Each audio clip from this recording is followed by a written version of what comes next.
So, I am here at the Red Rocket Megastop, and it's an actual workshop, not a little camp. Which this is different. It gets you some materials. For example, this, if I were to mine something into it, you have resources, for example. It gives you these extractors. Like, let's see, what's this one for? Ah, yes. This one is for aluminum, for example. And you would need tin power, hook it up, it would start extracting aluminum. I figured I'd go into a little bit of workshop mechanics and maybe workshop defense. Now, I'm not the best on defense, but I figured I'd give my 2 cents worth. Now, this is the actual workshop that you have to play with. You run up to it and you click claim, and this little thing will slowly start ascending, and there's this little area of territory that you have to defend from other players if they're anywhere near. And yeah, there's that. Once it gets to the top, you are owner of the workshop, and you will have to defend it, both from other players and from random mobs that it will spawn as events. Now, thing I had to learn, pro tip here, when you have an extractor, now see, not in build mode, but go to modify mode, see that little left trigger lock? You should do that. You should lock it. And like level 3 lock, which I don't have the ability to pick, you should go level 3 lock. Because, well, I can walk in here, and even with it locked, I can take my nuclear material. But anyone else can't, unless they're on your team. So if a random player walks up, they can't take it. Now, if it's locked, they can't take it. But if it is, if it's just sitting out there in the open, they can take it. Also, fun fact, if it's locked, it'll aggro all these things. Now, I don't usually recommend building so many turrets here, but, well, this is what we've got to work with. And I saw a little defensible space here and figured I would, well, defend it. So, what we've got in here. This is one of the little red rocket things. And see, these are incredibly radioactive. And so what I've done is I've made a little fence so that forces you, one, to go through the radioactivity right to where I can get you, and two, right to where Mr. Turret here can get you. Now, these here are little barricades, and I put these here because you can't really jump through them. No one's getting in or out. So, little fortification here, quite nice. Obviously, they would be able to snipe you from like here or here if they were smart about things. But if you were to hide, say, here, you'd have a lot less chance of getting shot at. And at this point, if they're here getting you, that turret's going to get them. And eventually they'll have to come out into this wide open space where we have... Where did I place the turret? Oh, yes. We have this turret to get them from there, and this turret if they decide to storm. And you've made a choke point here to where you can just... When they come in, you just get at them. To where you can hide all as well. In fact, it would be kind of nice to place a second barricade here, but then I wouldn't be able to get in as much, so... This, for example, this would suffice. And really, it's just about sort of using the environment that you have. And obviously, this Red Rocket Megastop, well, there is a lot of places to play around and hide if I were going to attack this place. That if I were in here, just waiting for someone to come out, etc. It'd be a little hard to defend this place, and honestly, you can't defend the whole place. You just can't. If they destroy the generators, if they destroy the extractors, fine, whatever, you can repair them. Of tantamount importance is defending the workshop. And obviously, since the workshop is right in front of this bad boy, this is the perfect place to hold up. And that's what I've done. You just need to be aware of what you're using, how you're using the terrain, where they're likely going to come from. Like, for example, here, even mobs. It seems I had at least a vicious mongrel pack spawn here. What's that? Oh right, I didn't prepare my hiding spot. Come on. They might even be able to come up through there, come down, but again, they're not really getting into the roof. Eventually, they're going to have to enter that courtyard, one way or another. To claim that workshop, they're going to have to get into that courtyard. So, if all this fails, fine, whatever. If they attack your house, fine, whatever. You have to defend the courtyard. And, well, I've done a decent job of defending the courtyard, I suppose. But yeah, they can destroy this, whatever. As long as I can sit in here and take pot shots, all is well. And it gives me sort of nice coverage, you know? If they're out over here, yeah, I can attempt to take some shots at them. Same with over here. And then obviously here is exactly where I want them, because at this point, I've got cover, you're out in the open. Just a little rant on settlements and workshop. Well, actually, there's no settlements. Man, I'm so used to Fallout 4. On workshops and camps, using the terrain to your advantage. And here's a cool little thing. There are these vendors, and shotguns. They're horribly overpriced. Just so you know. For example, a stim pack is almost 92 caps. Yeah, it's 92 caps. And I think I have a perk that that lets that come down a little, like Bargain Hunter or something like that. Oh, also, yeah, these. You can lock vanilla doors. So let's say that they find a way through the back, and they're going to come through here and get you. You can go in. Wrong button. You can go into settlement. He's close. You can go into settlement mode, and oh, okay, maybe you can't lock vanilla doors. I'm wrong. Just kidding. So yeah, but other doors you can lock. Now, let's talk a little about the building kit. Obviously, the building kit is pretty reduced. You're gonna have to find plans for almost everything. I had to find plans for that. I had to find plans for that. That comes default. Had to find plans for the new cola machine. This entire metal build kit was, well, also had to find plans for that. And it's not the one I wanted, honestly.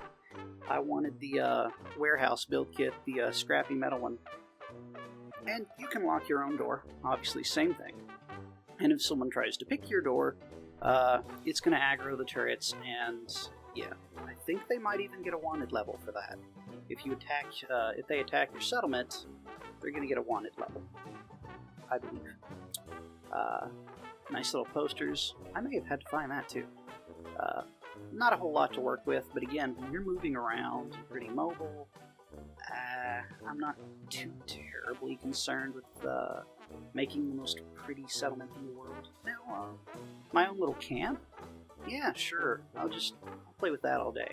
But this, that automatically logs, or yeah, as soon as I automatically log off, it just disappears.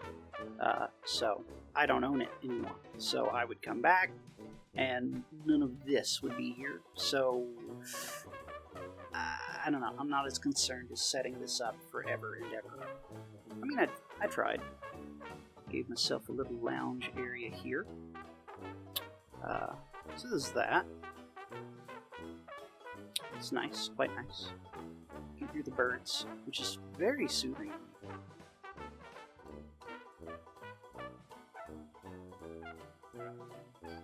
It's nice. I really do enjoy this area. Now, here's some things that appear to be interesting. If I were to log out, it appears that this generator would stay here. Because I have found workshops with generators already here and running and a bunch of turrets, and I don't know what's up. I have no idea what's up. Oh wow, I have been talking on area voice chat this whole time. Let's turn that off real quick. There we go. Okay. This might stay here. At least that's my experience. Now, the workshop might have a default where it has all these things here, but it would appear that when I log out, my personal items like the little metal house, that'll disappear. But some of the default items like the machine gun turret, it's going to stay. I know because I took a workshop and someone had built like 17 turrets in the little Gorge Junkyard workshop, which is insane. Turrets take up an obscene amount of space in your build. Safe, and I don't have the bricks. For example, let's go back here. Enter my workshop area. Okay, you can see my budget. Now let's go. Wrong way. Let's go and make a turret. Okay, so here's a turret, and let's go and build one. It's a little higher budget, just to show you. For example, okay, so settlement budget, build a single turret. It ate a bunch of my settlement budget. And here's the thing, if you just store it, it's still in your settlement budget, it's still there. You would have to build it and then scrap it to get that budget back. But even the default turret, for example, so run over here, place a turret. Oh, everyone's gonna run into the turret. It eats a lot of your settlement budget, and you won't get it back till you scrap it. I keep saying settlement. You know what? We're just gonna roll with it. So there would be that. They really don't want you to place a ton of turrets. I guess it's for EXP farming, you know, because ostensibly you could set up somewhere, put like 15 turrets down, and then just EXP farm forever. And I guess they don't really want you to do that. And it appears that each turret uses the exact same amount of space on your settlement budget.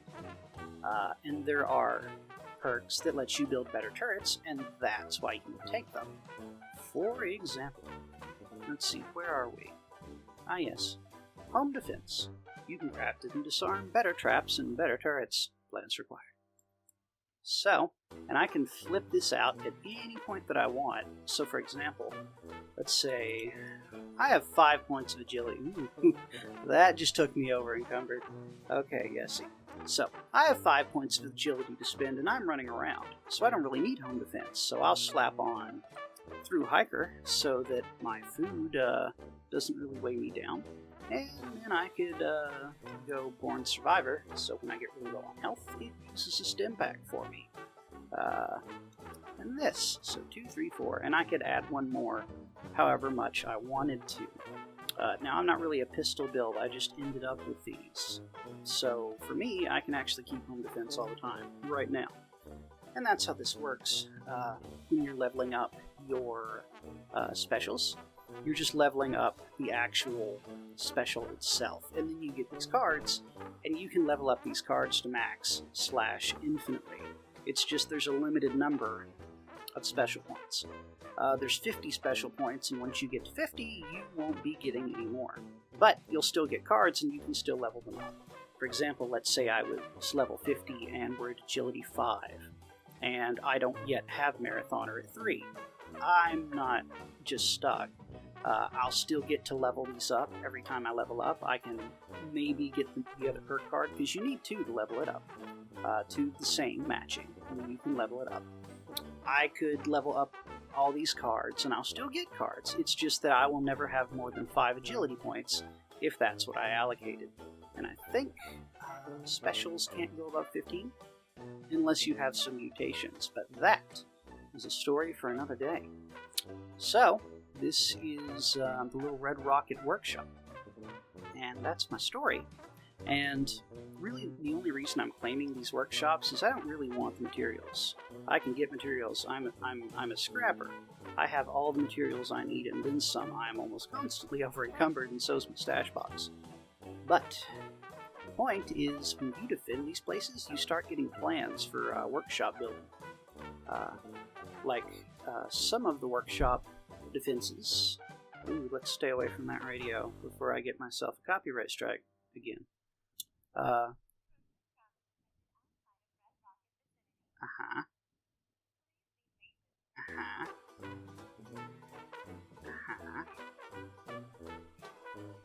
cool. Not my problem. Some of these things only become unlocked when you start defending a workshop. Like, for example, this big old wall. You can't build that until you claim a workshop and have to defend it. And it has to be you that claims it, I think. Like, if you and a friend are taking a workshop and the friend is the one who physically owns the workshop, they'll get the thing. I don't think you will. Could be wrong. Don't take that as gospel. You can also come here and just mine these deposits yourself. And you'll find these out in the wild in the middle of nowhere. You can also settle on them, which is quite nice. You can put your little camp down there. And in defending workshops, you just get random plans for building sets. Like, you might get, for example... I have a bunch of silo codes. Ignore that. You might get the cigarette machine, or the Nuka-Cola machine, or the trapper arms, etc., etc. And that's one of the best ways to get workshop plans, is just to continually defend a workshop like this. It'll pop up and say, like, defend the Red Rocket Mech Stop. And you'll come and you'll prepare your defenses, it'll send in some waves, you'll be done, at the end you'll get some randomized loot and perhaps some building plans, which is nice. I also set a tiny little farm down here. I could farm more things here, like with an extractor. Don't particularly care to. So, that was a very long and ranty way of showing you the Red Rocket truck stop. And talking a bit about settlement defense, and, well, almost everything else.